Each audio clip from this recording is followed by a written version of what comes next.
IPL 2026 mini వేలంపై సర్వత్రా ఆసక్తి నెలకొంది. డిసెంబర్ 13 లేదా 14న ఐపీఎల్ 2026 మినీ ఆక్షన్ జరగనుంది. ఇప్పటి నుంచే ఫ్రాంచైజీలు తమ ప్లేయర్ల రిటెన్షన్, రిలీజ్ జాబితాలపై ఫోకస్ పెట్టాయి.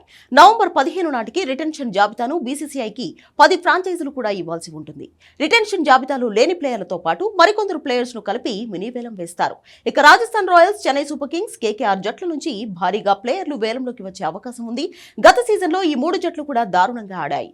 రాజస్థాన్ రాయల్స్ నుంచి ఏకంగా ఆ జట్టు కెప్టెన్ సంజు శాంసన్ వేలంలోకి వస్తున్నట్లు తెలుస్తోంది. అతని కోసం చెన్నై, కేకేఆర్ జట్లు పోటీ పడే అవకాశాలు ఉన్నాయి. ఇక సన్ రైజర్స్ హైదరాబాద్ కూడా ఇద్దరు ప్లేయర్లకు రామ్ చెప్పేందుకు సిద్ధమైనట్లు తెలుస్తోంది. మెగా వేలంలో మొహమ్మద్ షమి, ఇషాన్ కిషన్లను భారీ మొత్తం చెల్లించి సన్ రైజర్స్ హైదరాబాద్ సొంతం చేసుకుంది.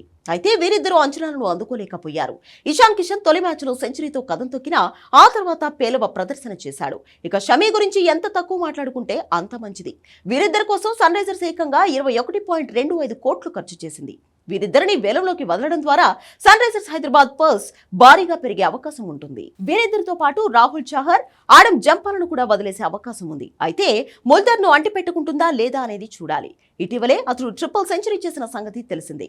అతన్ని అంటిపెట్టుకుంటేనే మంచిది. దాంతో 27 నుండి 30 కోట్లతో సన్ రైజర్స్ వేలంలోకి వెళ్లే ఛాన్స్ ఉంది. పెరిగిన పర్స్ తో వేలంలో తమ అదృష్టాన్ని పరీక్షించుకునే అవకాశం ఉంది. ఐపీఎల్ 2025లో sunrisers Hyderabad middle order లో పేలవంగా ఆడింది.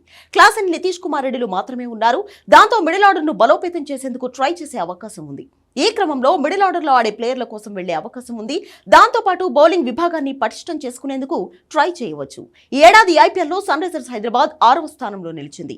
ఒక 2 మ్యాచ్ల్లో విజయాలు సాధించి ఉంటే ప్లే ఆఫ్స్ కు చేరుకునేది. అయితే మిడిల్ ఆర్డర్ తో పాటు బౌలింగ్ సన్ రైజర్స్ కొంప ముంచింది. అయితే ఈసారి వేలంలో నమ్మకమైన ప్లేయర్లను కొనుగోలు చేయాలనే పట్టుదల మీద ఉంది.